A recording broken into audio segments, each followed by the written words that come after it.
नमः शिवाय। हरे कृष्ण। दोस्तों, मनुष्य स्वभाव से यह मानकर चलता है कि नियम किसी भी व्यवस्था में सबके साथ लगभग एक जैसा होता है। उसे लगता है कि अगर कोई सिस्टम खुला है, दिखने में साफ है, कानून से चलता है, तो उसमें भाग लेने वाले सभी लोग बराबर स्थिति में होंगे। शेयर बाजार के साथ भी यही धारणा जुड़ी हुई है।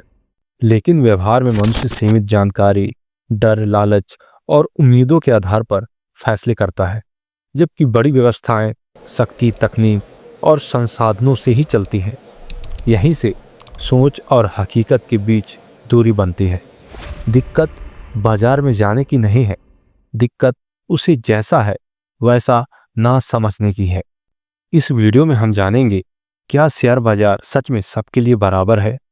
क्या सभी को एक जैसी जानकारी और मौका मिलता है? क्या कीमतें सच में सिर्फ डिमांड और सप्लाई से बनती हैं?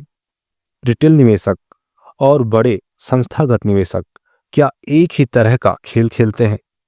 नुकसान सिर्फ व्यक्ति की गलती से होता है या सिस्टम भी इसका कारण है? आमतौर पर शेयर बाजार को एक खुली मैदान की तरह बताया जाता है, जहां कोई भी आकर खरीद बिक्री कर सकता है और समझदारी से पैसे कमा सकता है। कहा जाता है कि यहाँ कीमतें सिर्फ डिमांड और सप्लाई से तय होती है और जानकारी सबके सामने होती है। लेकिन आज का बाजार इस सरल सोच से काफी आगे निकल चुका है। अब बाजार सिर्फ एक जगह नहीं होता, इसके कई हिस्से हैं। कुछ हिस्से ऐसे हैं जहां सौदे सबको दिखते हैं और कुछ ऐसे जहां बड़े खिलाड़ी आपस में बिना दिखाए सौदे कर लेते हैं। इसका मतलब यह है कि जो कीमत और गतिविधि आम निवेशक देखता है, वह पूरी सच्चाई नहीं होती। दोस्तों, निष्पक्ष सौदे का मतलब होता है कि दोनों पक्षों को समान जानकारी हो और किसी पर दबाव ना हो। वास्तविक बाजार में ऐसा नहीं है। बड़ी संस्थाओं को जानकारी पहले मिलती है, उनके सिस्टम बहुत तेज होते हैं। आम निवेशक को जो डेटा कुछ देर से मिलता है, उसी छोटे से फर्क वाले टाइम में बड़ा फायदा उठा लिया जाता है। आज का बाजार इंसानों से ज्यादा मशीनों का हो गया है। कुछ कंपनियां कंप्यूटर से सेकंड के बहुत छोटे हिस्से में हजारों सौदे कर लेती हैं। उनके लिए कुछ मिली सेकंड ही फायदा या नुकसान तय कर देते हैं।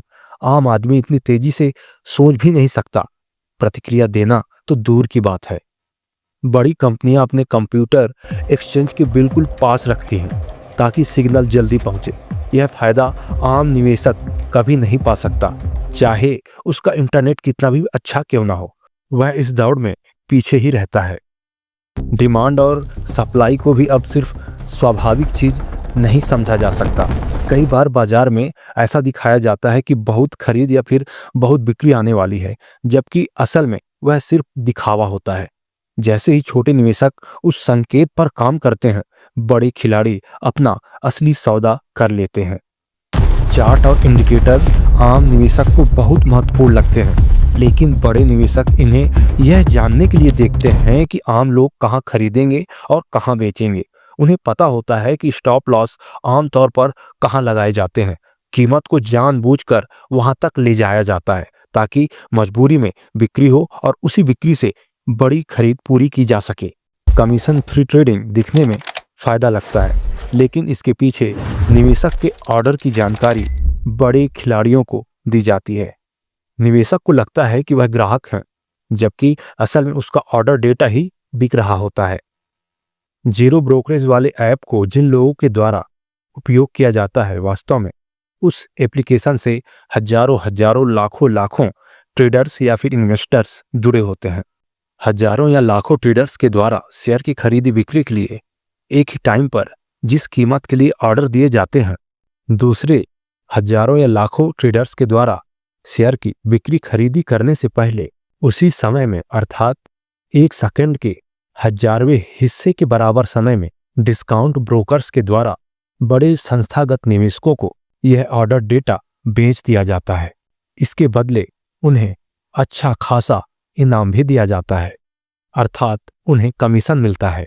और इस ऑर्डर डेटा का उपयोग बड़े संस्थागत निवेशक रिटेल निवेशकों से पहले अपना ऑर्डर प्लेस कर देते हैं और यहीं पर शेयर की खरीदी बिक्री के बीच का अंतर प्रकट हो जाता है।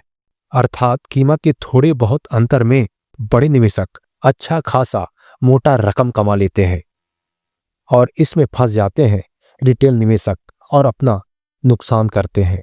मार्केट ऑर्डर देने पर अक्सर कीमत थोड़ी बिगड़ जाती है। यही छोटा छोटा फर्क बार बार होकर धीरे धीरे नुकसान बढ़ाता है। बड़े सिस्टम इस तरह बनाए जाते हैं कि यह फायदा उनके पास ही जाए। बाजार इंसान की कमजोरियों को भी जानता है।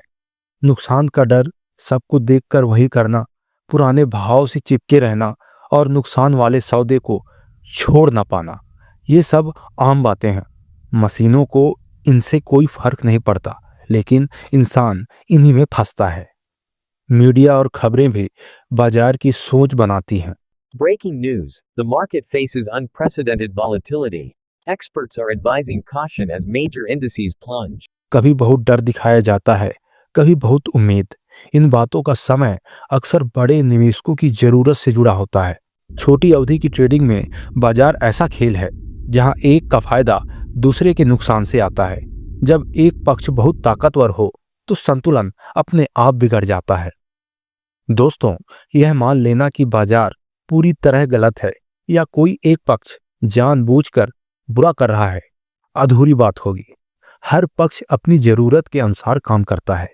बड़ी संस्थाओं को तेजी, सुरक्षा और कम जोखिम चाहिए। छोटे निवेशक को आसान तरीका और जल्दी नतीजा चाहिए। इन्हीं अलग अलग चाहतों से यह व्यवस्था बनी है। दोस्तों, समस्या तब पैदा होती है जब आम निवेशक यह मान लेता है कि वो और बड़ा संस्थान बिल्कुल एक जैसे हालात में है। तो इसका कारण है कि सिस्टम की सही समझ का ना होना। इसका समाधान भाषण या आदर्श बातों में नहीं है। व्यवहारिक समाधान यह है कि आम निवेशक अपनी सीमाओं को पहचाने। वह यह समझे कि तेजी से ट्रेड करना तकनीकी लड़ाई है, सामान्य समझ की नहीं। कम सौदे, लंबी सोच और नुकसान सहने की स्पष्ट तैयारी उसके लिए ज्यादा सुरक्षित है। आध्यात्मिक और दार्शनिक रूप से देखें तो कोई भी व्यवस्था पूरी तरह न्यायपूर्ण नहीं होती। वह इंसानी इच्छाओं से बनती है, आदर्श कल्पना से नहीं।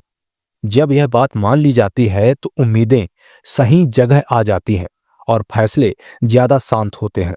अंत में बाजार ना तो दुश्मन है और ना कोई रक्षक। वह जैसा है वैसा ही है। उसे समझकर, अपनी भूमिका पहचान कर ही उसमें टिकना संभव है। यही समझ वास्तविक वित्तीय समझ की शुरुआत है। इसलिए दोस्तों, अपने अनैतिक लालच भरी इच्छाओं को आज से ही छोड़ें। शेयर बाजार से लंबी अवधि के लिए बिजनेस करना ही सीखें, अर्थात 10 साल, 20 साल, 30 साल के लिए। तभी आप शेयर मार्केट में टिक पाएंगे, अन्यथा तकनीकी लड़ाई में बर्बाद हो जाएंगे। फिर मिलते हैं अगली वीडियो में। आप सभी का जीवन मंगलमय हो, इसी प्रार्थना के साथ। नमः शिवाय। हरे कृष्ण।